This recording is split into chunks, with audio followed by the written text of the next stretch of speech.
Hey everybody, Steve Benford here. Thought I'd take a second to show you how I put together a body blank for a custom build, whether it be a half custom or full custom. What we're looking at here is a long piece of ash that part of it's been cut off, and for this particular example it's going to be a two-piece body. So what happens is the end of this board, the whole board gets cleaned up, a nice edge put on it, thickness sanded to whatever thickness I want, and cut the edge off, and then what it'll do is it'll come around here, something like this, and form a big enough surface to build a body out of. Getting a one-piece ash body, that's pretty cool, but it's really hard to come by, wider boards like that. In a two-piece body, you don't have any tone loss or anything like that. As long as you have kind of a nice seam, which I do on the one I'm getting ready to show you here, whatever. It's not that obvious and you don't lose anything.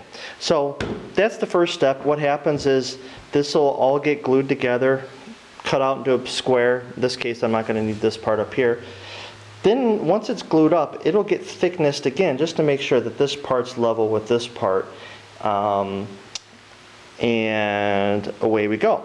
So the thickness of this will depend on whether I'm using a top or not, and in this particular example I am using a top. So the top that I'm going to be using is a 1/4 inch thick, and I believe I went down to just under 1.5 inches on the board I'm getting ready to show you. So the total thickness of it, I believe, came up to about 1 5/8. So the next step is I have this veneer that I like to use when I'm putting a top on a body. It's just a contrast line, and you can see that throughout a lot of my guitars. It just really helps set the top off from the body, and it's really cool, especially when you do like a forearm bevel or any cutaways, that black line breaks through even more. So this is about a 64 thick, and what happens is this is just a cutoff piece, but it'll get glued on this blank across its full width here, and once that's dry, then I get to go put the top on. Or if I'm doing, say, a semi-hollow or thin line type thing, then I'll do the cutouts for those after the veneer goes on. From there, this particular top is a spalted maple, and it's the sister set of the guitar I'm getting ready to show you here. This is about a 1/4 inch thick. And so what happens is this was about, I don't know, maybe a 1/2 inch thick or a little more. It got resawed, which means you're taking a board and you're cutting it exactly in half. And when you do that, you open it up like a book, and you have kind of a mirrored image set. It's never really exactly the same on both sides because it's a piece of wood and it's organic, but you get a pretty cool looking set that comes out of that. So there was 1 or 2 sets that this customer chose, and they chose the other one, and so now I've got this one. I can make a matching guitar. So what happens is this will get a nice edge put on it here on both boards. These will get glued together. Once these are glued together, it'll get thickness sanded, so this is all one nice, even, uniform level. After that happens, this will get glued onto this. In this particular example, I chose to leave the whole thing square and glue it together, but other times I will, rough cut the body shape out and glue it on that way. This particular guitar I just chose to do it the other way. So here we got, coming over to here, is the body blank that I just finished gluing up.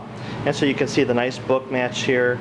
You can see the outline of the guitar. It's going to be my modern S style, which is a little bit thinner in the waist, a little bit sharper horns than a traditional, S style. It's going to have the square heel as opposed to the, which is a traditional neck heel as opposed to the all-access neck joint.